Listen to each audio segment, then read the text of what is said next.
Your brand new iPhone deserves the best protection, and the iLune 3-Pack Screen Protector Plus 3-Pack Camera Lens Protector has you covered.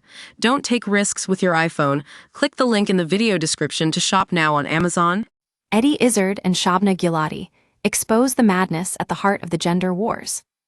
Opinion. Two celebrities have shown in the last few days just how far-reaching the madness around gender identity is. Shabna Giladi, a former Corey favorite, at the age of 58 has decided she is non-binary. It means she does not identify as a man or a woman, and her personal pronouns are she/they. This is because the actress, actor/actress, sees herself as a person and gender is not important to her. Welcome to the human race. Giladi was a much-loved soap star for many years after first capturing viewers' hearts in Dinner Ladies. In recent years, her star has waned. Last year, she admitted feeling rejected and said she was questioning her career choice after losing out on another audition. Don't miss, Coronation Street legend comes out as non-binary after finding love latest. But after fading from public view, her new life choice has made her newsworthy again. The sound person said to me that they were non-binary and I said, "What is that?" So then they explained and I thought, well, I feel like that, but I didn't ever have that vocabulary, she told Kay Adams on her How to Be 60 podcast. They said that they saw themselves as a person and that the gender, the he or the she, wasn't important to who they are.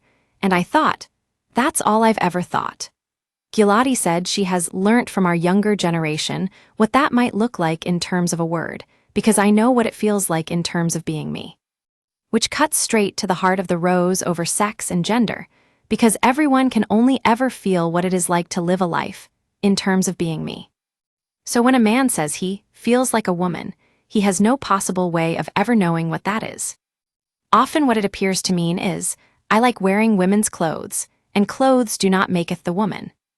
Giladi added that she did not have the words before to explain who she was, adding, I was just accepted as a person who fell out of the tree and equally the person who put on all this makeup and did a dance. What was the problem with that? It is perfectly fine to do both. It does not mean you have to deny your womanhood. Don't miss Eddie Izzard's life from Gender Identity, Private Love Life, and Clarkson Blunder latest. Eddie Izzard fails in Labor candidate bid despite gender identity latest. Eddie Izzard changes passport name to make Susie official latest. Lorraine praises Eddie Izzard for defensive statement amid Labor race latest.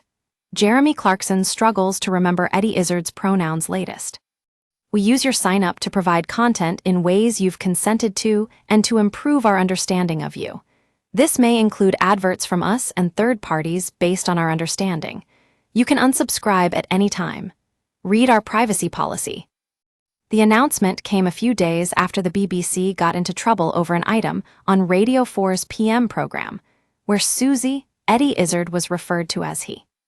Anita Anand said she was very, very sorry after referring to the comedian as the man on the show. Izzard, 63, is gender fluid and uses the pronouns she, her.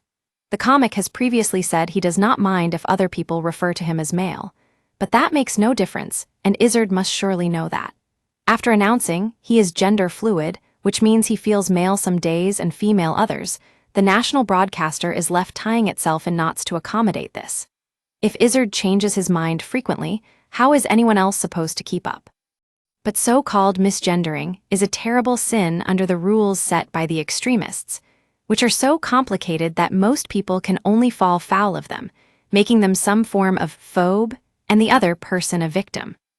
So we have a situation where a dedicated nurse is under investigation for referring to a burly 6FT trans-identifying pedophile, who called her the N-word 3 times, as a man while discussing the removal of a catheter from his penis. Izzard can live however the hell he likes. It is not my business what he wears or how he refers to himself. But a line must be drawn when institutions have to bend to his whims. The license fee-funded corporation and other publicly paid for institutions are left twisting and turning to meet the ever-changing and utterly nonsensical demands around the issue. Izzard also represents another fundamental problem with identity extremism. At its heart, it is based on sexism. When asked how he moved from girl to boy mode, Izzard replied, I take off my heels, reducing womanhood to shoe choices. Perhaps if we no longer boxed men and women into such stereotypes, Giulati would not feel the need to disown her sex. Gender is based on clichés. Biology, however, is absolutely fundamental to how a life is lived and cannot be changed. Failing to live up to, or rather live down to, stereotypes does not make someone special or different. It would have been so much more powerful if instead of changing their pronouns Izzard and Giulati had told young people they can be whoever they want without having to deny they are a man or woman.